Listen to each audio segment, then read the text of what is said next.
Hello everyone, my name is Shashank and with my teammates Akshata, Nitya and Vijay Kumar, we have developed the project Google T-Rex Mechanical Version. So, under the guide of our sir Sanjeevan Kavade, we thought of making the Google T-Rex Dino online game into a hardware mechanical version. So now let us look at the problem definition. So we had to design a semi-automatic and entertainment gaming machine. But there were many constraints like the weight of the machine should not have exceeded 5 kgs and the manufacturing cost should not exceed 4000 rupees. And the gaming machine had objectives like it has to be entertaining, user friendly and the user must be able to play it continuously for 3 hours without providing any electrical shock. Then the machine must also have many functions like background music, graphics, lights and also an ability to increase the difficulty of the game and display high score at the end of the game. On identifying the 12 functions of the game, we have divided into them three subcategories. So, our gaming features include increasing difficulty of the game, obstacle mounted on the conveyor belt, real-time scoreboard, and different light condition during different situation of the game. Then, on the indicator side, we have kept machine on and off, sensing out dyno hit, display the status of the game, and play different sound according to the different situation in the game. Then in the user interaction unit, we had a jump button and a restart button. So now let's cluster this function into different subsystems. So increasing difficulty of the game, an obstacle mounted on the conveyor belt comes under the playing arena unit. Real-time scoreboard, different light conditions, different sound condition and the status of the game comes in the casing unit. Machine on off, jump button and a restart button comes in user interaction unit and dyno sense hit comes in dyno control unit. Now, as I said, we have identified the four subsystems. The subsystem 1 is the playing arena unit. Subsystem 2 is the dyno control unit. Subsystem 3 is the user interaction unit. And subsystem 4 is the casing unit. On the basis of all the things, we have generated the four concepts. So, here is the conceptual design 1 and 2. And here is the conceptual design 3 and 4. On the basis of PubChat, we have come to the conclusion that concept 1 satisfies all our objectives of the game. So we have decided to take this concept further and develop it as a prototype. Then the next phase which comes is the virtual implementation.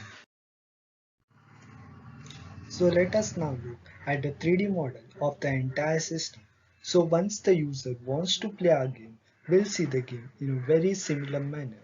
So we tried to keep it as simple as the software version. The yellow button is for the jump, the red button is to start the game and the gray button is to restart the game. So now let us look at the other functions of this game. So we can see that the obstacles are mounted on the conveyor belt along with the dyno. So this is the base of the game. The base of the game is ensured so that it ensures a grip. Then the conveyor belt has an obstacle which will be mounted on them using the velcro. The dyno will be made to stand at the center of the conveyor belt to to make sure that the dyno detects a hit with a certain current gesture. Then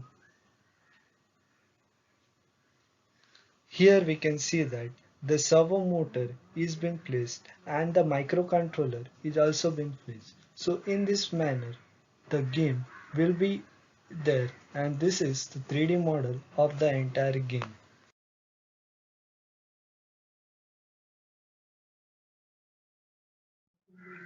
The circuit diagram of the entire system is front of you.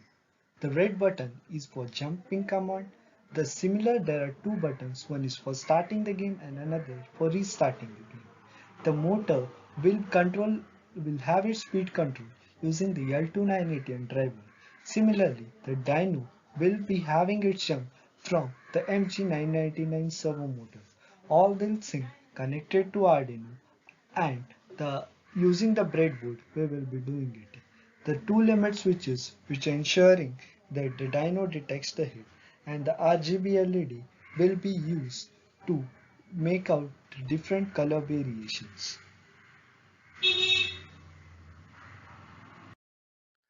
This is the Simulink model of our entire system. We have used different color to define the different subsystem as yellow for the subsystem 1, orange for the subsystem 2, green for the subsystem 3 and grey for the subsystem 4. We have also added very other features like you lose and game on to show that whether game is on and off. Then a scoreboard and angle of time and also a computer speaker controlling unit. The other features of this model will be looked under the last session of this video. Bill of materials required for the entire system is as follows. The body will be made using the foam sheet and the fabrication process required is cutting, milling and grinding. The Arduino Mega 2560 will be used as microcontroller. We will be using Johnson DC motor of 12 volt and 60 RPM for moving up the conveyor belt. Similarly, for jumping up dyno, a metal gear 995 servo motor will be used. The conveyor belt will be made up of creep bandage of 400 cm to 20 cm. The dyno sense hit will be detected using the limit switch. There will be two adapters, one 12 volt adapters to control the DC motor and 5 volt adapter to control the servo motor, and both will be functioning on 2 ampere. RGB LEDs of 3.3 volt will be used for the lighting purpose of the game. Apart from that, buzzers, USB cable, washers and breadboards will be used as the other functionalities. The obstacles will be made up of thermocol by using cutting process in the fabrication. The motor driver used will be L298N motor driver and jumper wires will be male to female and female to female used for different purposes. The three buttons will be push and buttons and the on off switch will be used. Along with that, the conveyor stand will be made up of aluminum channels, nylon rod, acrylic sleeves, nuts and screw. We will be using with cutting and drilling process. There will be different wires will be used for different purposes. We are using two motors in our prototype. The first will be a DC motor to move the obstacles and another is the servo motor to move the dyno. The DC motor has an application with the velocity and the speed on which the conveyor will be rotated, and the servo motor has an application towards lifting of the object. So we have considered torque as a factor while selecting the motor in case of servo motor. The rated torque after the calculation we got is 9.597 kg centimeter. So we selected a motor MG995 servo motor which has a torque of 10 kg centimeter. And to power this motor we are using a 2 amperes 5 volts adapter. Similarly, when it comes to DC gate motor, we have selected the Johnson DC motor of speed 60 rpm. For the speed of 60 rpm, the rated torque has to be 2.75 kg centimeter, which is equal to our rated torque. And to power this, we are using DC gate motor 12 volt and 2 amperes adapter. Let us look now the functional specification of the entire system. Moving arena. The moving arena is conveyor belt which has the obstacle mounted on it. There will be 10 obstacles which will continuously and repeatedly come back to the dyno after certain interval of time. The time interval will go on decreasing as the game progresses. Jumping dyno. The giant dyno attached to the servo motor will be initially at an angle of 10 degree. When the jump button is pressed, it must jump to an angle of 90 degree.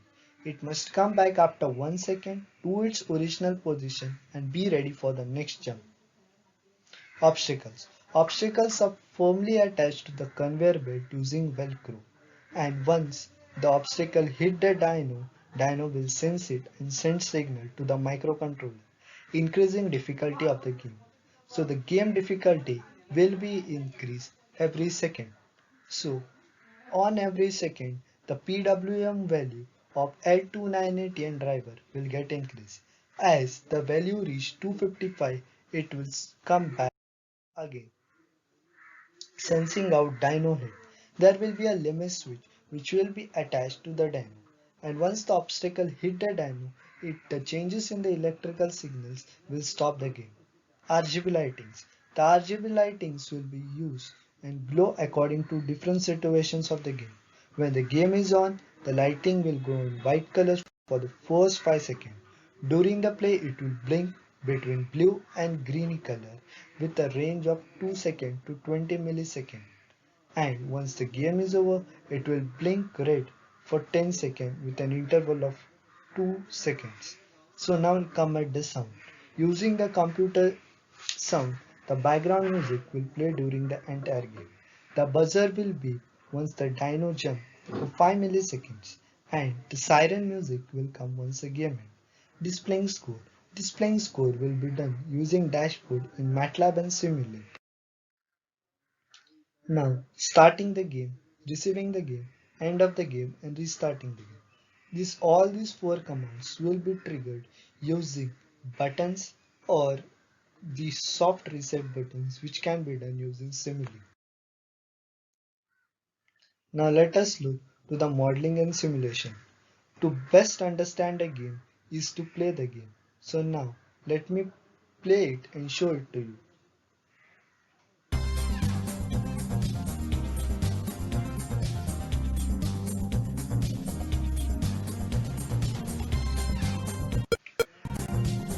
So now as I press the jump button, we can see the dino moves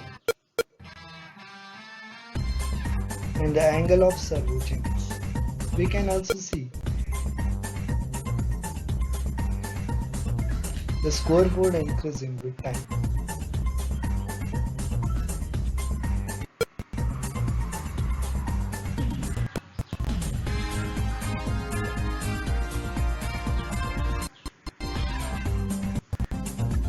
Now let's end the game.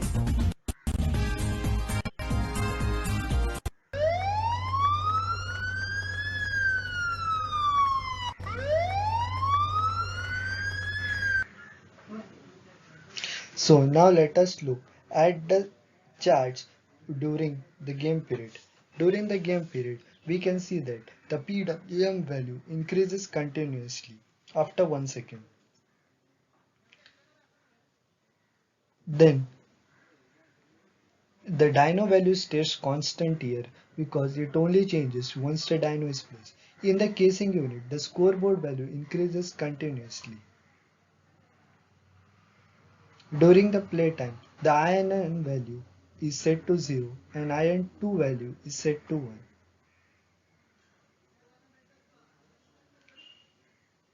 1. During the play condition, the lights will be blinking from green to blue after certain intervals of time.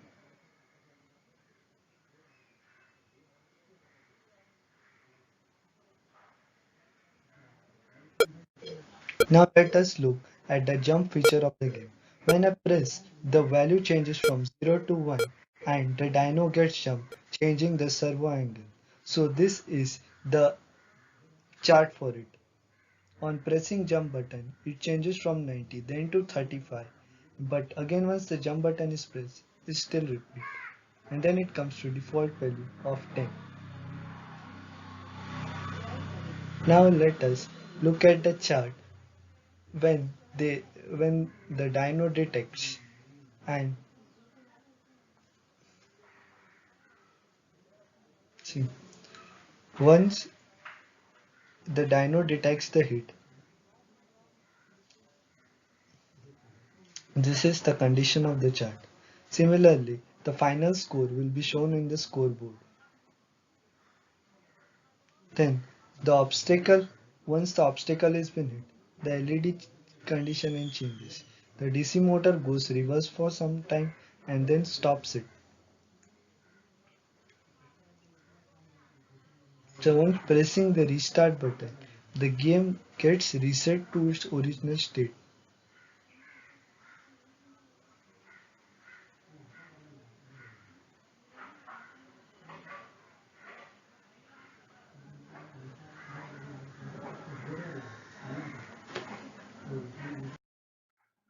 With this, I thank you.